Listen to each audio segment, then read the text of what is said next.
Team India test one day young opener Yashasvi Jaiswal తన ఫామ్ను కొనసాగిస్తున్నాడు. ఇటీవలే south ఆఫ్రికాతో ముగిసిన మూడో వన్డేలో సెంచరీ సాధించి ఆ వన్డే మ్యాచ్ ఈజీగా గెలవడంలో, సిరీస్ను కైవసం చేసుకోవడంలో కీ రోల్ ప్లే చేసిన జైస్వాల్ అదే ఫామ్ను కంటిన్యూ చేస్తూ సయ్యద్ మస్తాక్ అలీ ట్రోఫీలోనూ టీ20 ఫార్మాట్లో మరో సెంచరీ బాదేశాడు. దీంతో టీమిండియాకు టీ20లో కూడా స్థానం సంపాదించాలన్న తన ఆశయాన్ని మరో అడుగు ముందుకేశాడు. జాతీయ జట్టులో టీ20 ఓపెనర్గా కొనసాగుతున్న శుభ్మన్ గిల్ ఫామ్లో లేక ఇబ్బందులు పడుతుండడం, at the same time Jaiswal టీ20 ఫార్మాట్లోనూ రెచ్చిపోతుండడంతో తనకు టీ20లో కూడా అవకాశం రావడం గ్యారంటీగా కనిపిస్తోంది ఈ ఫామ్ను చూస్తే.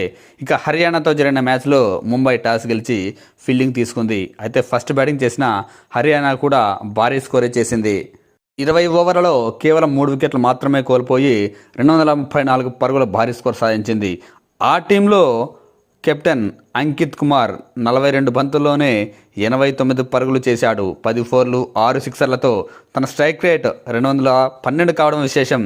మరో ప్లేయర్ నిశాంత్ సింధు కూడా 38 బంతుల్లోనే 63 పరుగులు చేస్తే, సమత్ జఖార్ 14 బంతుల్లో 2 ఫోర్లు 3 సిక్సర్లతో 31 పరుగులు చేశాడు. ఇక చివరిలో సుమిత్ కుమార్ అనే బౌలర్ 4 బంతులు ఆడి 4 ఫోర్లతో 16 పరుగులు చేశాడు.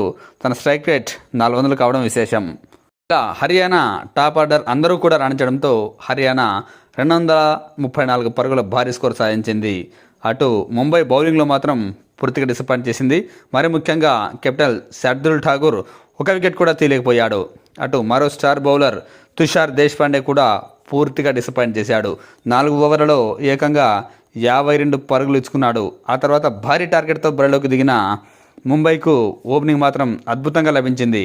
ఆ జట్టు అజింక్య రహానే మాజీ కెప్టెన్ 10 బంతుల్లో 21 పరుగులు చేశాడు. 2 ఫోర్లు 1 సిక్సర్తో జైస్వాల్తో కలిసి ఈ వికెట్ తర్వాత క్రీజ్లోకి వచ్చిన సర్ఫరాజ్ ఖాన్, యశస్వి జైస్వాల్ హర్యానా బౌలర్లపై చుక్కలు చూపించారు. జైస్వాల్ సెంచరీ చేశాడు. 50 బంతుల్లోనే 16 ఫోర్లు 1 సిక్సర్తో 50 బంతుల్లో 101 పరుగులు.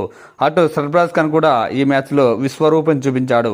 25 బంతుల్లో 9 ఫోర్లు 3 సిక్సర్లతో 64 పరుగులు చేశాడు. తన స్ట్రైక్ రేట్ ఆల్మోస్ట్ 256 కావడం విశేషం. వీళ్ళిద్దరూ భాగస్వామ్యంతోనే ముంబై ఈజీగా గెలిచింది. ఇంకా చెప్పాలంటే 15 బంతులు మిగిలి ఉండగానే 6 వికెట్లు కోల్పోయి 238 పరుగులు చేసింది.